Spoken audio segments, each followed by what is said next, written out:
Tady máme jednu holku, která nám radí, jak se správně modlit. Pane Ježišu, prosím ťa, pomôž mi. Pane, prosím ťa, pomôži, lebo dnes, Pane... Jo, tak se tvářím já, když někdo věří, že existuje vševidoucí stvořitel, ale zároveň věří, že ho dokáže přesvědčit, aby změnil svůj dokonalý plán pro celý svět, protože si to jako modloslužebníček prostě přeje. Aby bola naša modlitba vypočutá, je veľmi dôležité vedieť aj ako sa nemáme modliť. Preto v dnešnom diele Hovorí s Bohom budeme hovoriť o tom, aké sú najčastejšie chyby pri modlitbe.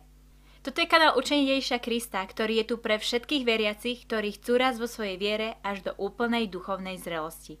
Častou chybou je, že ľudia sa modlia, stále to isté, tým istým spôsobom a ako keby nevidia žiadne výsledky. Veľakrát ľudia sa modlia nesprávne a z toho dôvodu sa nič nedeje a vtedy naozaj môže vzniknúť taká frustrácia, že Boh je zlý, Boh ma nepočuje, Boh ma nemá rád. No, ustanovil, že seš zločinec, který na něj má věřit. Kát se, uctívat ho a žít v podřízenosti, nebo dostaneš bídu. To je vztah s násilnickým egoistou, který je všechno možný, jen nehodnej. A pritom možno je chyba na našej strane, že sa nevhodne modlíme. Tak dnes ideme rozobrať také 4 typy, ktoré častokrát naozaj ľudia robia. A sú to naozaj také zbytočné chyby, pretože kvôli tomu naozaj vaša modlitba nemôže byť vypočutá. Podotýkam, že hovorím o modlitbe k Bohu a nehovorím o modlitbách k nejakým iným ľuďom. Čisto iba Otec, Syn a Duch Svätý. Nikto iný. Hele, a není náhodou Ježíš taky člověk?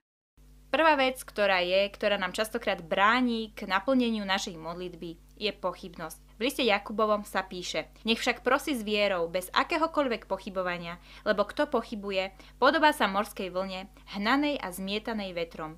Nech taký človek si nemyslí, že dostane niečo od Pána. Uvedome si, že Pán Ježiš povedal takú jednu zaujímavú vec, že stačí, že máte horčičné semienko viery. Horčičné, nemusí byť veľké, stačí horčičné. A poviete tomu vrchu, aby sa presunul, on to urobí. Toto ale platí aj s pochybnosťou.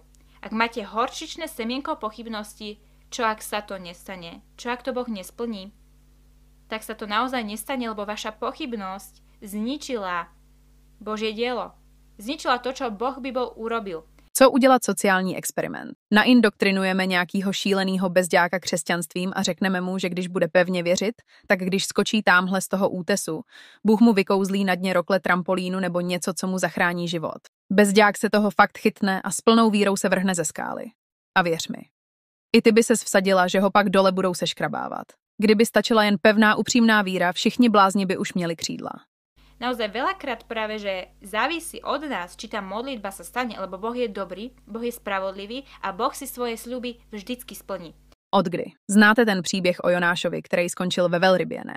Skončil tam, protože odmítnul v jednom městě strašit zkázou na příkaz Boha. Když ale nakonec podvolil a lidi ve městě přesvědčil, Bůh si svoje rozhodnutí rozmyslel a udělal z Jonáše debila. O genocidách v dalších částech Bible už asi nemusím začínat, ne? Ale častokrát naozaj je chyba na našej strane. A ak pochybujeme, ak prosíme za niečo, asi povieme, že ja neviem, ale či mi to Boh splní. Proto se tomu říká víra a nevědění. Ja neviem. Napríklad, cítila som, že Pán ma volá ísť na misiu do Ameriky. A vedela som, že Boh prislúbil, že sa o mňa postará, nádherné sú žalmy, keď sa hovorí: Hospodin je môj pastier, nič mi nechýba, jednoducho, že on sa o mňa postará. Plaze tomu, kdo tvá nemluvňata uchopí a roztříští o skálu. Žalmy 137:9.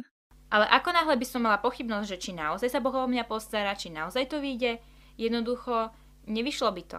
Ak sa chcete napríklad modliť za chorých ľudí, takisto, ak máte pochybnosť, že čo ak sa nič nestane, čo ak Boh jednoducho toho človeka neuzdraví, tak jednoducho vy ste zničili vašu vieru, zničili ste tú modlitbu vašou pochybnosťou. Takže prvý bod, zbavte sa pochybnosti, určite nepochybujte, keď niečo prosíte, tak ako sme hovorili v predošlej časti o tom, ako sa máme modliť, vedzte, že už to máte a budete mať.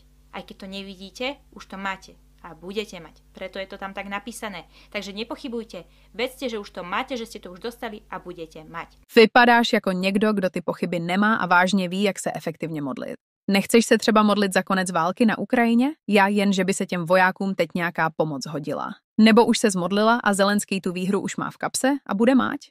Ďalej v liste Jakubovom sa hovorí, a toto je druhý bod, prosíte, ale nedostávate, lebo prosíte zle. Chcete to premárniť podľa svojich zlých žiadostí. Môžeme sa modliť naozaj za veci, ktoré sú čisto, že my ich chceme. Bože, chcem peniaze. Boh je naozaj Bohom, ktorý naplňa naše potreby a nechce, aby sme boli chudobní, aby sme hladovali. A keď sa modlíme, Pane, prosím ťa, pomôž mi, pošli mi peniaze, je to v poriadku v takom ohľade, že Boh chce naplniť túto vašu potrebu. Ale ak je vaša žiadostivosť, že vy v skutočnosti tie peniaze nechcete použiť na to, aby ste seba nakrmili alebo si kúpili niečo také normálne, ale chcete to premárniť na niečo, aby ste tie peniaze, povedzme, naozaj investovali do veľmi nejakých nevhodných vecí, že v skutočnosti si chcete, povedzme, kúpiť drogy, alebo jednoducho tie peniaze chcete dať naozaj na nevhodné miesto, tak jednoducho Boh vám takúto modlitbu nesplní. A vy môžete naozaj si povedať, že Boh mi to môže splniť, však ja si môžem kúpiť chleba, ale vo vnútri vás je možno to, že vy by ste išli na nejakú veľmi nevhodnú diskotéku, na nejaký nevhodný koncert, kde naozaj je satanistická hudba a Boh vám tie peniaze nepošle. Už vidím, jak nějaká chudá africká rodina, kterou sužuje hladomor, by při modlitbě o peníze na chleba nakonec skočila na koncert Foo Fighters a tak jí Bůh nechá radši chcípnout.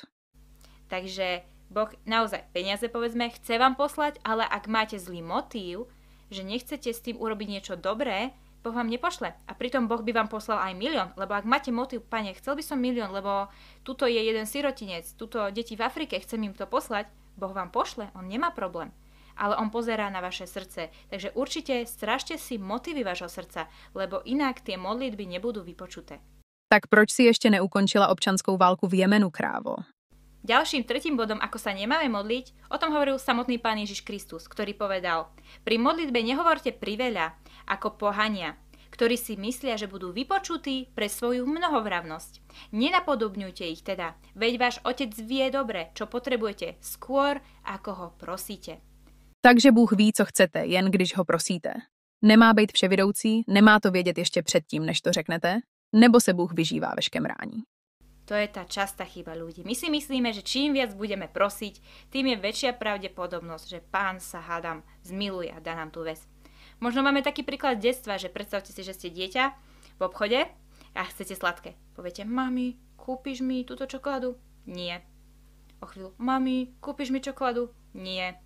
Na 10. krát: mami, no tak mi kúp tú čokoládu. A už tam robíte taký krík, že si povie: no dobré, ale buď ticho a kúpi vám ju.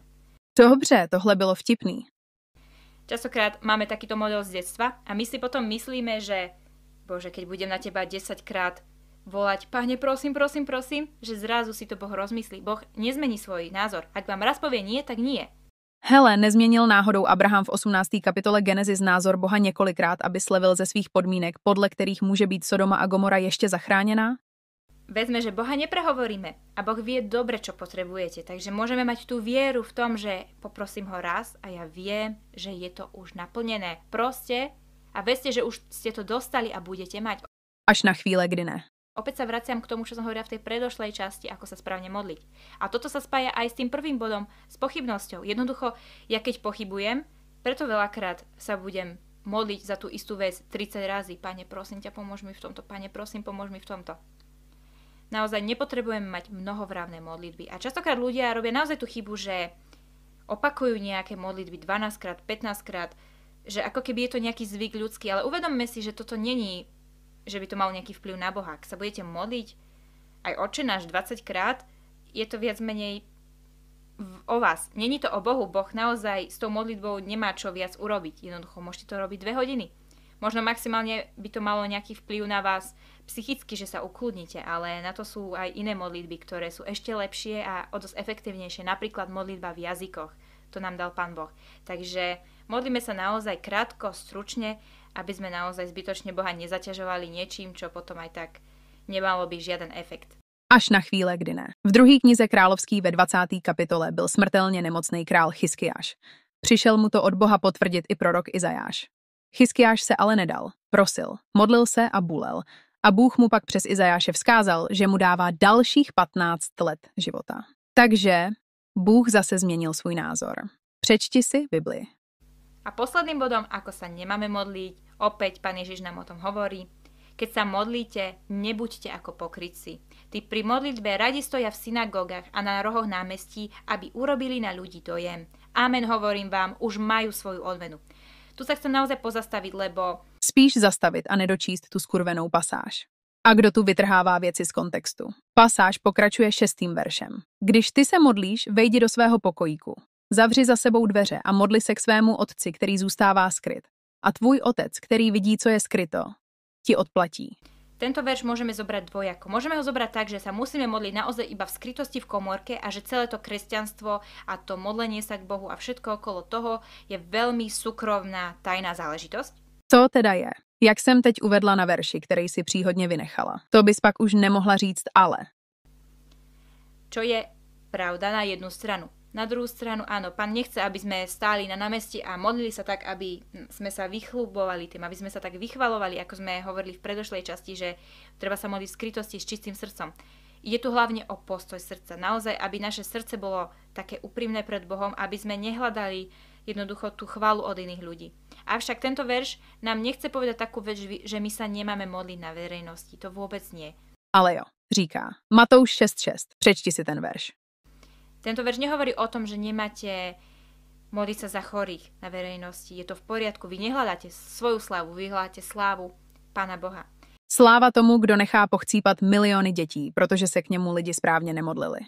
Takže uvedome si, že tento verš hovorí o nastavení srdca v prvom rade. Je treba, ako som hovorila v tej inej časti, aby sme boli v skrytosti, ale modlitba častokrát nevypočutá práve preto, že máte zlý motív srdca, že niečo tým chcete si dokázať. Možno sami máte taký pocit, že modlíte sa práve preto, lebo cítite, že keď sa nebudete modliť, robíte niečo zlé a že Boh by sa na vás hneval. A je to vlastne spôsob, akým si chcete zaslúžiť lásku. A toto nefunguje. Jo, doprošovat se milosrdenství a přízně egoistického psychopata se sklony k násilí a emocionálnímu vydírání fakt nikam nevede. Jednoducho, vy si tú lásku nemáte ako zaslúžiť. A ak sa modlíte preto, aby ste si zaslúžili Božiu lásku, není to dobré. Říká se tomu toxický vztah. Verím, že zamyslíte nad tým, ako sa vymodlíte a to prehodnotíte, lebo uvedomte si v prvom rade, že modlitba je o komunikácii s Bohom. Modlitba je o vzťahu s Bohom. Nemá to byť niečo, že si otvoríte knižku a teraz tu budete recitovať jednu modlitbu za druhou. Modlitba na to, modlitba na to. Ak máme naozaj vzťah s Bohom, tak my jednoducho sa modlíme zo srdca. A to sú modlitby, ktoré Boh má najradšej. Čisté, úprimné z nášho srdca. A nie nejaké naučené memorovačky. Boh nehľadí toľko na naše slova, ako na to, čo máme v srdci a ako to myslíme. Tak proč to potřebuje slyšet? Takže naozaj stačí mať pár slov z celej duše, z celého srdca a bude tá modlitba naozaj krásna pred Bohom a Boh v nej bude mať záľubu a nebudete sa musieť dlhé hodiny modliť, vyprosovať a nariekať pred Bohom. Lebo také modlitby on nemá veľmi rád.